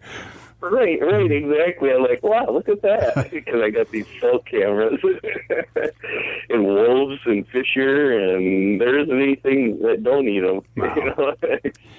But, listen, Mark, I got to take a break here. When we come back, I want to switch gears a little bit and talk about hunting whitetails in the dunes, something you and I have talked about many times before, but people really love to hear that topic. And then, listen, I can't talk with you about talking a little bit of fall fishing, all right? There we go. I've been doing that, too. Perfect. We got to take a break here. We're talking with Mark Martin, Michigan's Mr. Walleye. You can find him online, all over the place, actually. 2 websites I would direct you to, markmartins.net, and fishingvacationschool.com, fishingvacationschool.com. Check that out. That's a very interesting concept where Mark and some of his pro staff guys will invite in just average, everyday weekend warriors to go fishing for a long weekend with him on different bodies of water around the state. And it's like a 2-3 day on the water and in the classroom seminar. I think it's a pretty cool concept, fishingvacationschool.com. So we will take a break here in the Outdoor Magazine Show. My website, MikeAveryOutdoors.com. You can always reach me via email, mike@MikeAveryOutdoors.com.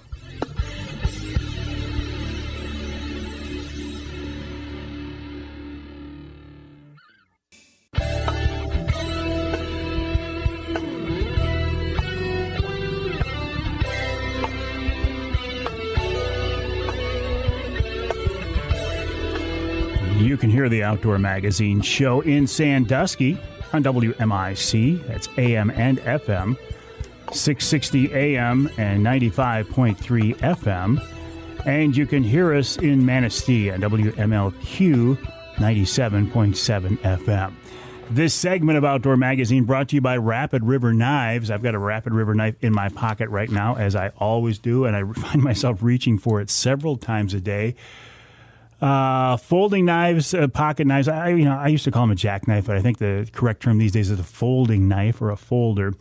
We were at the Rapid River showroom about a week and a half ago now for a Wednesday night live, and it was really very, very interesting to see how Kris Duerson and his crew hand make these knives. Some of them custom, some of them standard models they've produced for years, but all of them handmade out of top quality materials and guaranteed for life. In fact, if you even need a new edge put on, stop by the shop and they'll resharpen your knife for you. Check them out online at rapidriverknifeworks.com. That's rapidriverknifeworks.com. Also, while you're online, check out markmartins.net and fishingvacationschool.com. Two places you can find Mark Martin online. Actually, he's all over the place. Michigan's Mr. Walleye. Avid angler, obviously, but also a really hardcore hunter. And, Mark, let's talk briefly about something that I had never even heard of before, but now I think in part because of your promotion and exposure it has grown to be considerably more popular. But that's the idea of going up in the sand dunes and hunting big whitetails. Oh, it is. I mean, for me, I've been doing it, since I've been a kid, and I just kept it, to myself for quite a while, and I released it on your show, and yeah, it has become huge because my friends that are younger than me that I turned on to that kind of hunting, they don't do anything else now. Really? They do absolutely no. Of course, they got to work for it, and it's just not strolling through the sand dunes with a picnic basket. You got to, stroll and look for the right things, but still, once you get that deer, it's no stroll no more. It's all big time work because you take one step forward and two steps back most of the time, trying to pull that kind of weight out of there. And I just, that was the last time I did it with my friend. We both got like a 127 and a 141, and we had to get them out. And there was snow right when we got it. We put them both on the thing, and we pulled it and the sun come out, and all of a sudden it was like dragging a plastic sled on sandpaper, if you can imagine, with all that weight. I guess when you first explained this to me, I was absolutely shocked that whitetails were living in those dunes, because I'm thinking, where are they hiding and what are they eating out there?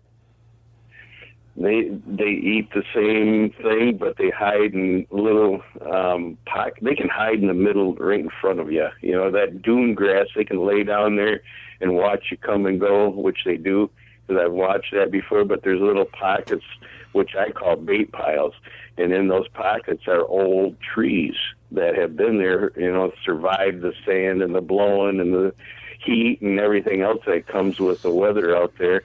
And there'll be oak trees and beech trees and all kinds of food sources, and that's your bait pile.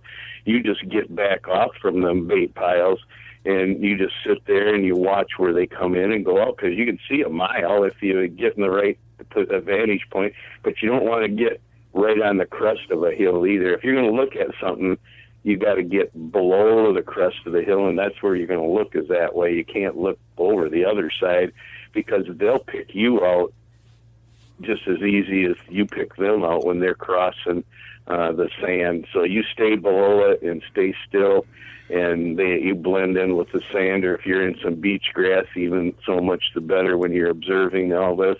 And then you'll find out where the runways are. The runways are pretty obvious because you'll see their tracks where they always go through the sand, but they change them depending on the season, and they'll change their food sources out there. And then you'll find they may go to a water hole if you want to hunt a water, especially if it's dry.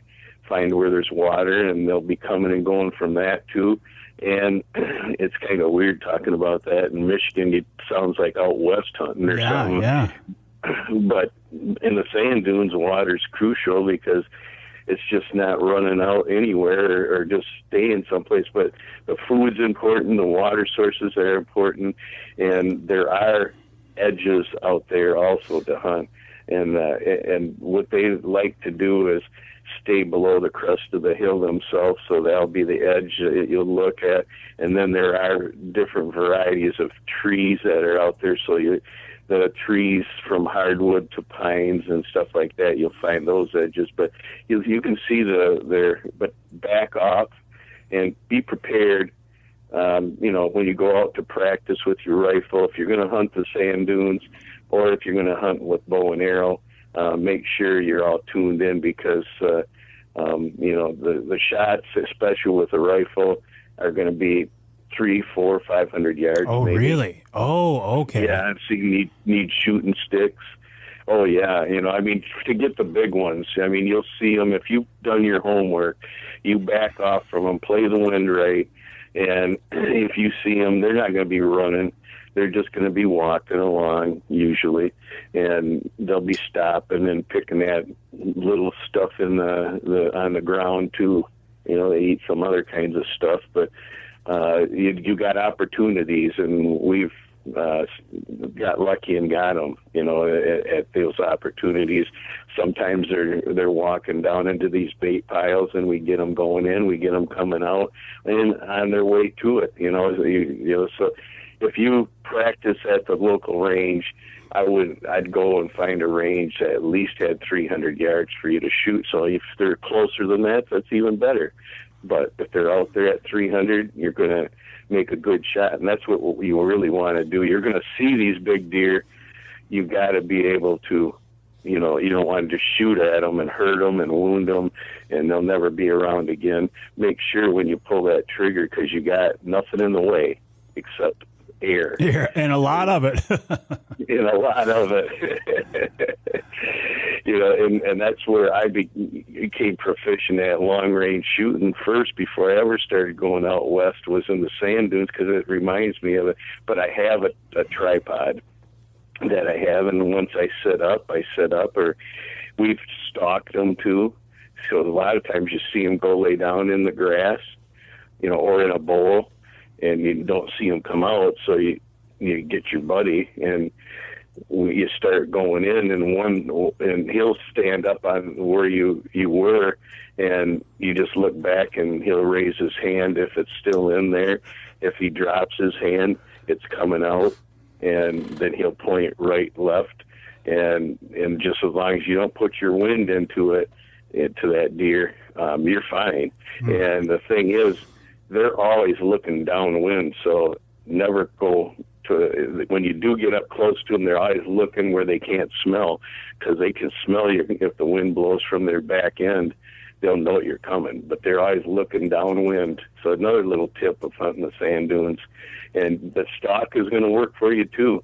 You just need two people that can communicate with your hands really well and understanding each other. Well, it's an interesting concept, and I've talked to a couple of guys who have gone out there based on your recommendation, and Mark, they said it's like hunting a whole different world. It is. It's cool, and they won't stop hunting that, will they? No. They did say it's a lot of work, though. Oh yeah, I didn't underestimate that either. So listen, let's talk a little bit about fall fishing. What are you going to be chasing now that the bear season's over up there in the Keweenaw? I'm going to go after some splake here, and then I've been after. Well, I've caught some splake already, but they're coming in right now, getting ready for their spawning. The lake trout are coming in; they're spawning right now, so they're a lot shallower. So you're going to start looking shallow, and then you're going to go. The walleye. I just got my traps in yesterday. Before I went bear hunting, so I'm going to go and pick them up later today or tomorrow at the latest, and go for walleye and smallmouth and big northern pike, and Bob Gwiz was thinking about coming up, so I better have some activities for him to do, and he's going to want to go bird hunting on top of it. He's bringing Elvis's dog. You mentioned traps. You got my attention there. What are you talking about? I trap my minnows out of the same water that I'm going to go fishing, and it's not, you're not introducing odd bait to to a fish that doesn't. It smells like the minnows they just got through eating, and so when they see it and smell it and they come after it, they don't drop it either. It's just like tip up fishing. So I set my traps in the creeks that either flow out of it or flow into it, the lakes that I'm going to fish, and then right now you can't have them trout streams, so I'm not in trout streams. So I bait it either with dog food, hard dog food, or I make dough balls up with oatmeal, and I freeze them and then take them out and carry them in a Ziploc and put them inside the trap and position them so they're just on the bottom. And always, if they're a two-ended one, I always make sure that they're facing into the current. You don't want them sideways. Just get minnows, but you're not going to get what you should. So always be careful when you put. Oh, he dropped off, like out of the blue. Sometimes that happens. We're talking with Mark Martin. Well, we were talking with Mark Martin, Michigan's. Go ahead, let him go, Charlie. We're almost at the end of the segment. His website's markmartins. That was sudden and drastic. Markmartins.net and fishingvacationschool.com are the two websites. I was going to keep Mark around for another segment and follow up on this concept of, I hate to use a fly fishing term, but matching the hatch, about getting your own minnows. I've always wondered, say, in the Saginaw River, the walleye in the fall, at least they used to be, feed on shad, and yet you couldn't catch a fish on a shad, which made no sense to me at all, because that's what they were feeding on. But you throw a shiner or something else down there and you could catch fish. But we will save that topic, that conversation, for another day when Mark's signal does not drop off like that. Again, fishingvacationschool.com and markmartins.net. We'll take a break here in the Outdoor Magazine Show. When we come back, a few more topics I want to talk on a little bit and a little bit more. And then, of course, we'll wrap it all up with wild game chef extraordinaire Dave Minar and another great wild game recipe. I have no idea what it's going to be, but I'm sure it'll be a good one right here on Outdoor Magazine.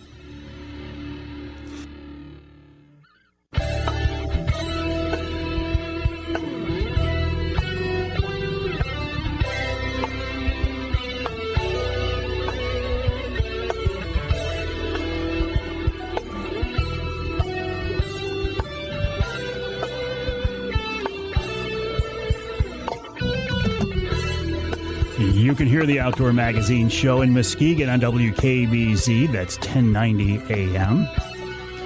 You can now hear us in Iron Mountain once again. Thank you. WMIQ 1450 AM. You can hear us in Tawas, WIOS AM and FM, 1480 AM, 106.9 FM. And you can hear us in Saginaw on WSGW AM and FM, 790 AM, 100.5 FM. I'm here in the studios of WSGW right now, here with Charlie Rood. Charlie, the weather has got the crowd down just a little bit. Normally, when Charlie does the show, and there are two guys who help me with the show, Pat Johnson and Charlie Rood.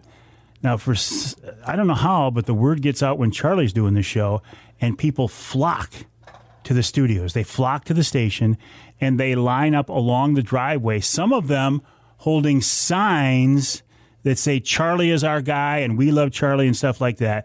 But it's not nasty out right now, but it's a little misty and stuff. And there's only probably 50 or so people out there right now. So the crowd is down just a little bit. So Charlie, appreciate your help. And I'm going to let you go out first so the crowds don't mug me. They mug you first. All right. This segment of Outdoor Magazine is brought to you by Wilds Plumbing and Heating. Plumbing, heating, air conditioning, sump pump, ductwork cleaning, you name it, everything to keep your house running smoothly, to keep you warm or cool, depending on the season, to keep you comfortable, to keep you everything running smoothly. Let the folks at Wilds do it. Their slogan, their motto is whatever it takes. And I have seen this for several years now. They have done at my 2 different houses now, whatever it takes. I do need to get the guys from Wilds over to do, can we call it a preheating season? Because the furnace has been running a little bit. A furnace tune-up, well, the folks in Wilds can help you out with that and much more. Check them out online at wildsplumbingandheating.com. That's wildsplumbingandheating.com. And I mentioned there in that list of affiliates, Iron Mountain. It's a big, big week here in the Outdoor Magazine studio because we picked up several new stations in the UP. Now, 2 of them, WDMJ and Marquette 1320 and WMIQ and Iron Mountain, I had been on before. Wonderful to be back on the air with you folks. And the others, WCHT in Escanaba and TIQ in Manistee, I had not been on before, but always wanted to be on. So I need to thank Kris Duerson of Rapid River Knifeworks for putting in a good word for me with Mike Daniels of Radio Results Network. And Mike is the guy who pulled the trigger and made this all happen. So, Mike, I appreciate that very much. So glad now to be pretty much blanketing the UP, as most of the Lower Peninsula as well. Now 32 stations across the state carry the Outdoor Magazine radio show. I am blessed to be able to do this. I thank God every day that he's put me in this position. And as always, I thank you for listening. Because, again, if you weren't listening, there'd be no reason to do this show, and I'd have to go find a different job. And at this point in my life, I just don't want to find a different job. I'm going to do this for several more years yet. No signs, no plans to retire, because I like what I'm doing. I like being able to talk about topics like this week. What were the topics? The rut, the whitetail rut, depending on where you are in the state and you know how much you're out there, you're gonna see signs, if you haven't already, signs of the whitetail rut. That's the deer breeding season. The testosterone level in the bucks increases. You'll see their necks swell up. If you put one down, they smell ruddy. They smell like they're in the rut.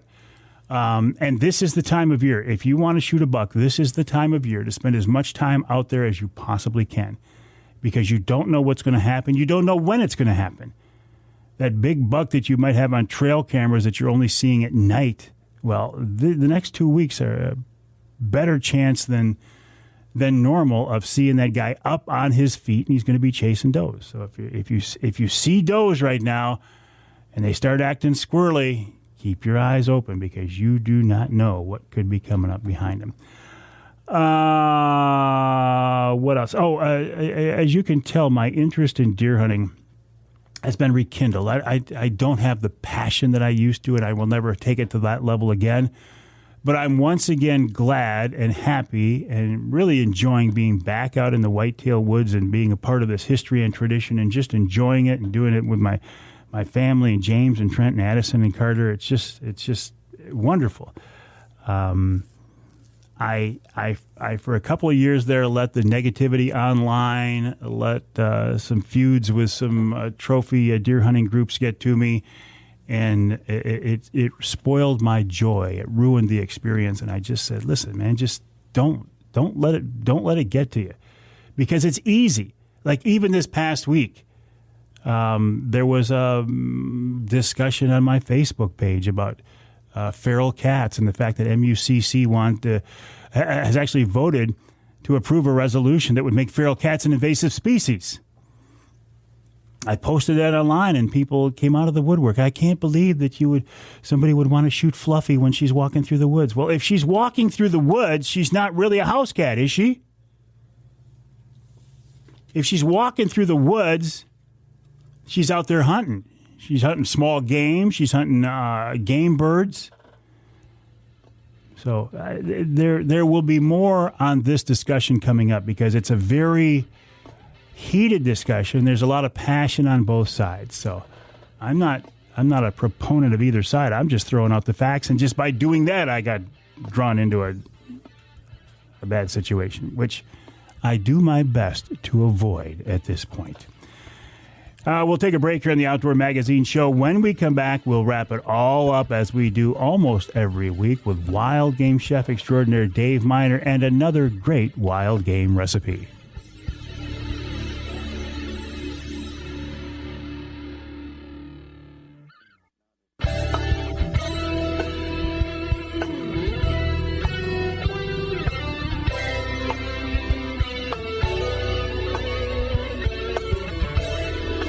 Welcome back to Outdoor Magazine. So glad to have you along with us. Almost forgot the name of the show after 35 years. How does that happen? 40 years.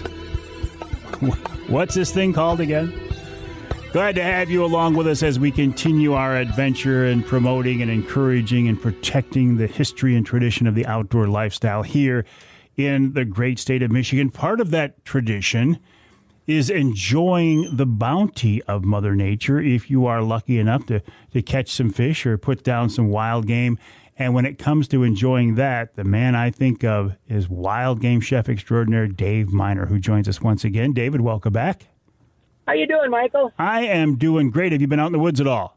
Yes. Seeing little spikes and stuff like that, but I've not seen anything decent enough. Got some on trail camera, but that's at midnight. Yes, but over these next couple of weeks, as you and I were talking off the air, if that buck is going to become more active during the daylight, maybe it's coming up here now soon. Yeah, there's a good chance. We'll see. So, anyways, I got a grouse recipe for you, if that's all right. Oh, that sounds perfect. Yeah. Well, you could use this with pheasant, but I wrote it for grouse. But you're going to need probably 2 lobes of the breast meat per person, and so this would be a portion for 4 people. So you're going to need a fair amount of the grouse, a couple of beaten up eggs, and 1.5 cups of seasoned breadcrumbs. I like to use the Italian one that you can buy in the store. We make our own though, but a small onion diced up fine, 2 to 3 or more cloves of garlic diced up fine if you like that flavor, and 1 or 2 shallots, which is that kind of a cross between an onion and a garlic. I like to use an anise-flavored liquor, whether it be Sambuca or Pernod or anise, and you can, a lot of that stuff you might be able to buy in a 1-ounce airline bottle, at the grocery store or the party store, so you don't have to buy a whole bunch of it. A couple, 3-4 ounces of white wine, a package of sliced mushrooms, thin, 1 to 2 packages of fresh spinach, and if you can't get any, use the frozen, and you want to drain it pretty good before you heat it up. And the spinach, too, if it's fresh, you want to cook it down quite a bit. About a half a stick of butter, 1 8-ounce package of Swiss cheese, a couple of tablespoons of Parmesan cheese, a bunch of green onions sliced real thin, a dash of Worcestershire to your flavor, white pepper, olive oil, and some flour.